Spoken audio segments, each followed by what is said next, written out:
कारवाईला आता एवढी घाई का? छत्रपती संभाजीनगरमध्ये एकच घर अनधिकृत होतं का?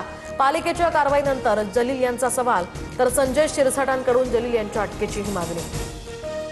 नीट परीक्षा रद्द झाल्याच्या प्रकरणात आता हे प्रकरण सुप्रीम कोर्टात। Federation of all India medical असोसिएशनची सुप्रीम कोर्टात धाव।